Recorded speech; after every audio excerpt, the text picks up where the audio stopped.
पता नहीं पुत्री, नियति हमसे क्या चाहती है। नारायण नारायण।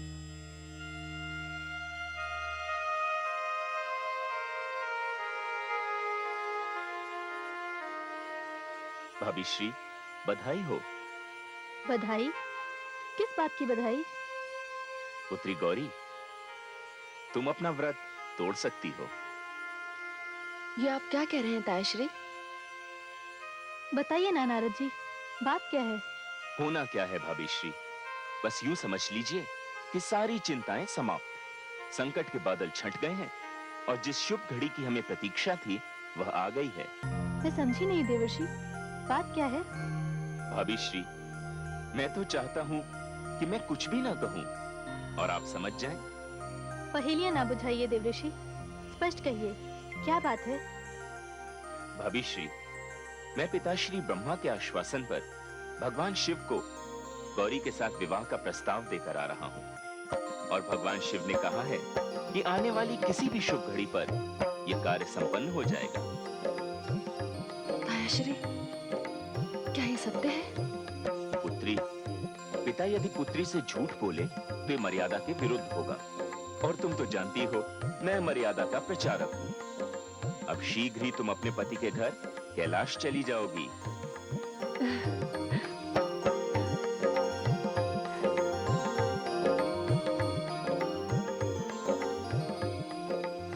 भाभी श्री, अब मुझे भी आज्ञा दीजिए, मैं भी चलता हूँ।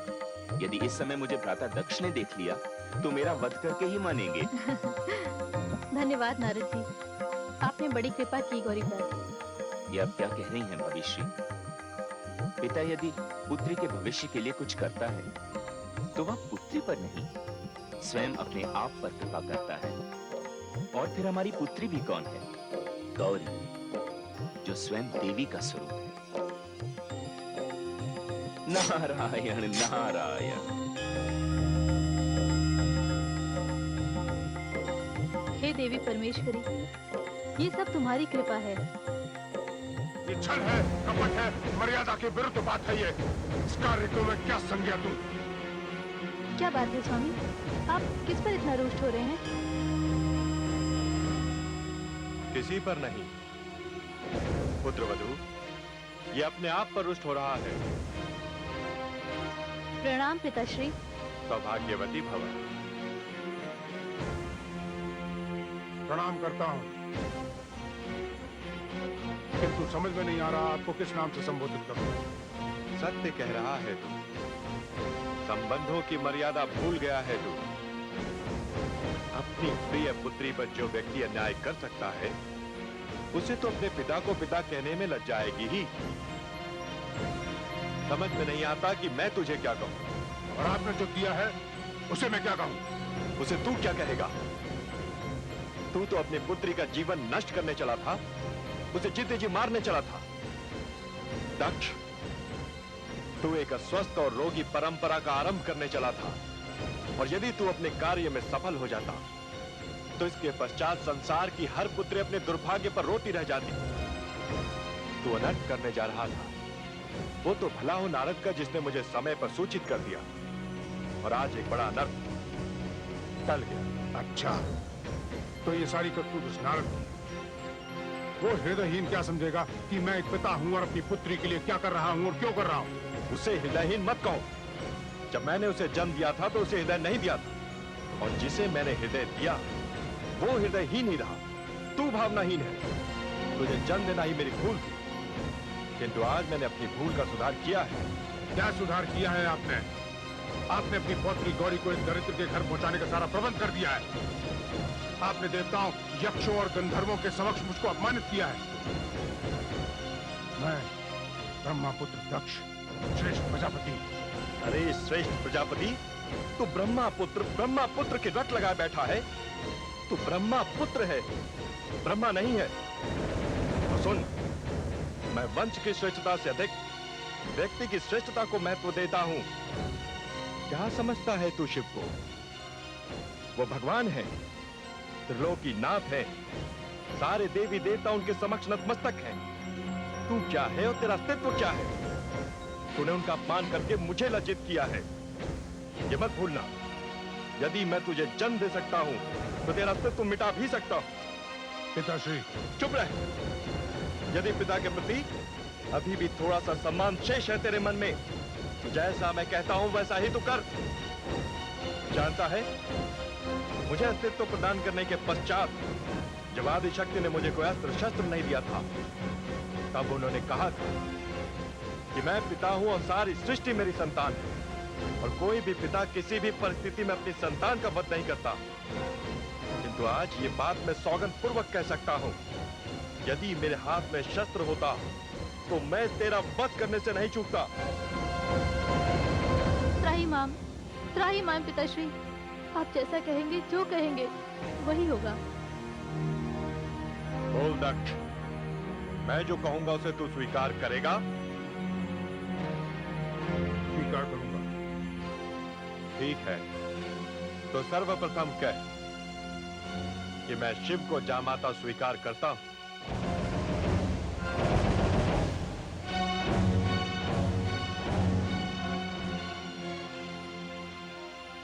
आप पिता हैं, आपके कथन का आदर करते हुए कहता हूं पिताश्री, मैं शिव को अपना जामाता स्वीकार करता हूं। चल पिता न सही, तूने पुत्र धर्म का पालन करके अपने पिता का सम्मान तो किया। मैं तो तुझे मृत्यु का शाप देने जा रहा था, और वो विचार मेरे मस्तिष्क में आ भी गया था, इसलिए तेरी मृत्यु तो होगी। मैं तुझे नहीं पिताश्री, नहीं, ऐसा मत कीजिए, ऐसा मत कीजिए। नहीं पुत्रवधू, अब ऐसा नहीं होगा। इसे मैं इसलिए क्षमा कर रहा हूं कि इसने मेरा आदेश मान लिया।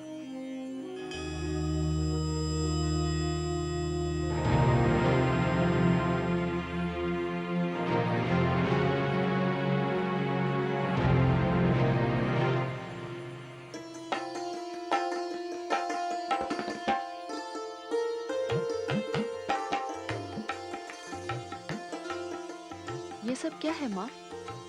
इतनी सारी कटोरियों में इतनी सारी सामग्री, इन सब की क्या आवश्यकता है माँ? हल्दी लेपन विवाह विधियों में पहला मांगलिक कार्यक्रम है। इसमें कन्या की बहनों और कन्या की सहेलियों को कन्या से जी खोल से मिलने का अवसर दिया जाता है। फिर तो कन्या ससुराल चली जाती है। हल्दी, उपटन, आलता, ये सब केवल श्रृंगार की सामग्री ही नहीं, इनमें कन्याएं अपना स्नेह मिलाती हैं, जो कि बहनों का अधिकार होता है और भाभी दुल्हन का सौभाग्य। मेरी आंखों की पुतली, एक बात तो निश्चित हो गई है कि तू बहुत शीघ्र ही इस घर को सूना करके जाने वाली है। माँ, तू पराई हो जाने वाली है। ये क्या माँ, तुम रो रहे हो? तुम्हारी आंखों में आंसू? भाग्यशाली माताओं की आंखों की संपत्ति है ये आंसू। जिस कन्या के हाथ पीले करने का सपना इन आंखों में पलता था, उन्हीं से ये आंसू छलक पड़े हैं। प्रसन्नता का बांध टूटने पर आंसुओं की बाढ़ तो आ ही जाती है। क्या कन्या माता पिता को दुख देने के लिए ही जन्म लेती है? इससे तो अच्छा होता कि मैं पुत्र के रूप में जन्म लेती। नहीं पुत्री, पुत्र और पुत्री दोनों की भूमिकाएं अलग अलग होती हैं। पुत्र गेहूं का दाना है तो पुत्री धान का दाना है। गेहूं जहां बोया जाता है वही जड़ पकड़ता है, वही पकता है, वही उगता है।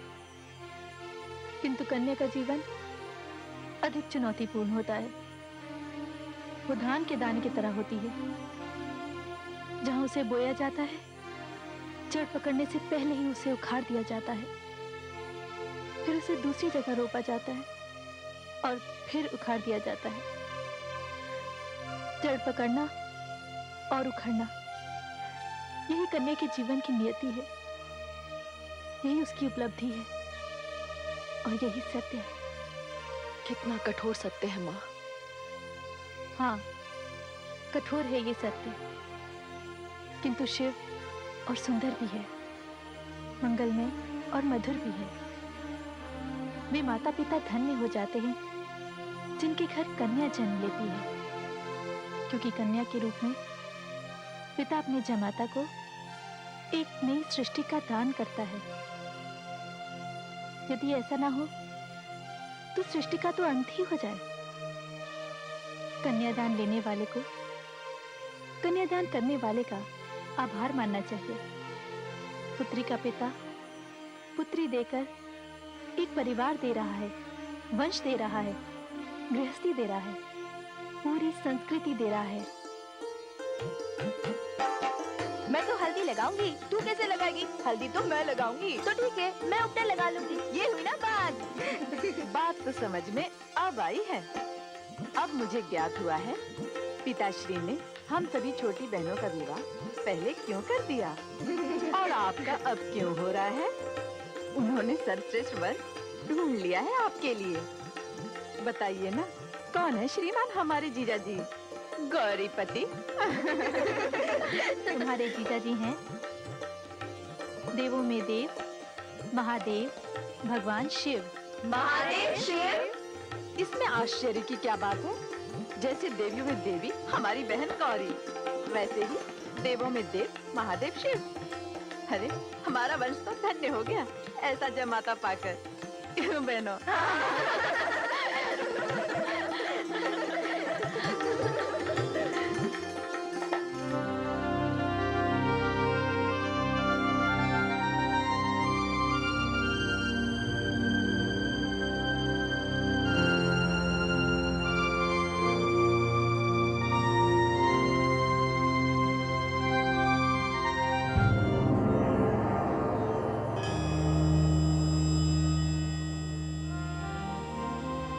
प्रणाम हे जगदीश्वर विष्णु।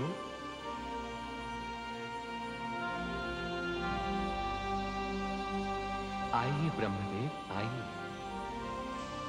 आज सवेरे सवेरे आपका पदार्पण कितने आनंद का विषय है। बहुत ही आनंददायक समाचार लाया हूं अंतर्यामी। हे सर्वज्ञ, हे त्रिकालदर्शी, आपको यह मंगल समाचार देते हुए मुझे अपार हर्ष हो रहा है कि मेरी पौत्री दक्ष पुत्री गौरी का विवाह संस्कार कैलाशवासी भगवान शिव के साथ संपन्न होने जा रहा है। उक्त अवसर के लिए मैं आपको आमंत्रित करने आया हूं भगवान। धन्यवाद ब्रह्मा जी, धन्यवाद। आपके मुख से ये समाचार सुनकर मैं आनंद मग्न हूं। दक्ष प्रजापति को कन्यादान का पुण्य मिलेगा और उधर कैलाश पर्वत पर एक गृहस्थी बस जाएगी। तांडव नृत्य करते शंकर के डमरू नाद के साथ अब पायल और नूपुर की रुंझुन भी गूंजेगी। शिव और शक्ति का ये मिलन सृष्टि के लिए कितना कल्याणकारी सिद्ध होगा। ये तो होना ही था प्रभु। हे भाग्य विधाता, अवश्य ही ये आपकी सोची समझी योजना का फल है। वैरागी शिव के अनुरागी उत्सव में हम अवश्य सम्मिलित हों। धन्यवाद। आपकी स्वीकृति पाकर मैं आभारी हूं भगवान। वो कितना पावन क्षण होगा जब दक्ष के द्वार आपकी चरण धूलि से पवित्र होंगे, जब वर वधु आपका आशीर्वाद पाकर आनंद विभोर उठेंगे। अच्छा तो अब मैं आज्ञा लूं। अभी मुझे देवों, यक्षों, गंधर्वों, किन्नरों। आपका आमंत्रण तो हमने स्वीकार कर लिया। यह भी निश्चित है कि हम दक्ष के द्वार पर पहुंचेंगे, किंतु ये किंतु क्या है मायापति? किंतु यदि हम भगवान शिव के बाराती बनकर आते हैं तो स्वागत करने की जगह स्वागत स्वीकार करेंगे। हे आनंददाता, हे संसार के पालनहार, आपकी माया अपरंपार है।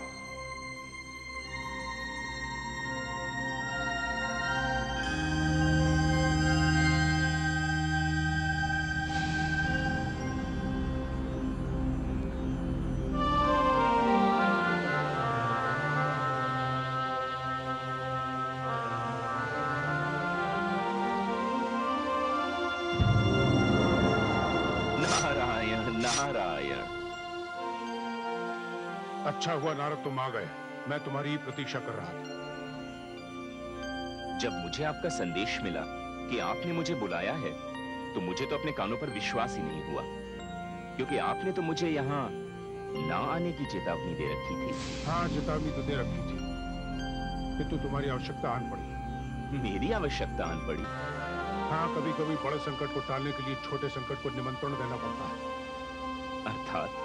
अर्थात ये, नारद, मैं तुम्हें तो सहन कर सकता हूं, किंतु अपने भावी जामाता शिव का मुक्त नहीं देखना चाहता। पिताश्री ने मुझे एक बहुत ही विचित्र स्थिति में डाल दिया है। वर रक्षा की रीति पूरी करनी है, शकुन भी भेजना है। ये तो प्रत्येक पिता का पावन कर्तव्य है। इस कार्य को तो आप जितना शीघ्र हो कर डालिए। ये कार्य मैं नहीं कर सकता, इसीलिए तो तुम्हें यहां बुलाया। भ्राताश्री, जैसा आपका आदेश। गौरी जैसे आपकी पुत्री है, वैसे मेरी भी। इस कार्य को आप करें या मैं, क्या अंतर पड़ता है? मैं चलता हूं भ्राताश्री। लगता है ये शुभ कार्य मेरे ही हाथों संपन्न होगा। नारायण नारायण।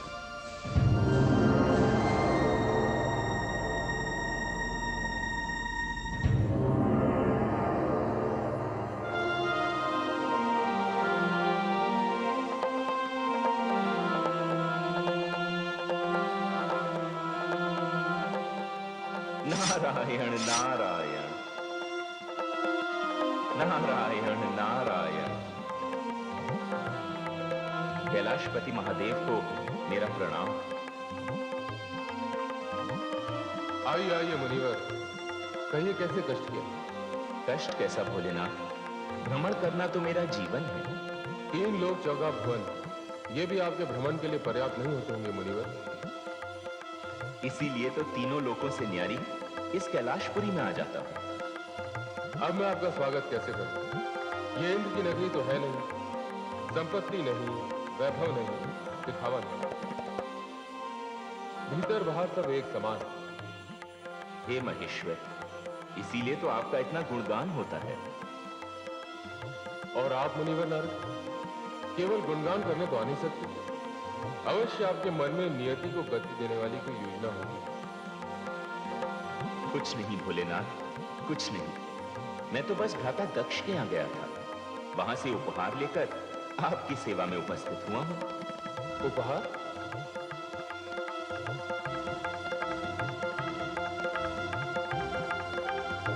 ये सब किस लिए? क्यों मुनिवर? ऐसा है भगवान, इस परंपरा के निर्वाह के बाद दूल्हा वचनबद्ध हो जाता है कि वह अमुक कन्या से ही विवाह करेगा। आप वचनबद्ध करने की बात कर रहे हैं? आप तो जानते हैं मुनिवर, मैं और गौरी हृदयबद्ध हैं। क्या इतना पर्याप्त नहीं? पर्याप्त है भोलेनाथ, किंतु ये तो रीति का निर्वाह मात्र है। कन्या पक्ष से वर पक्ष के लिए एक साधारण सा उपहार। इन आभूषणों और स्वर्ण मुद्राओं की चमक आंखों को चकाचौंध कर रही है। ये चमक अंधा कर देने वाली चमक। कृपया इसे मेरे सामने से हटाइए।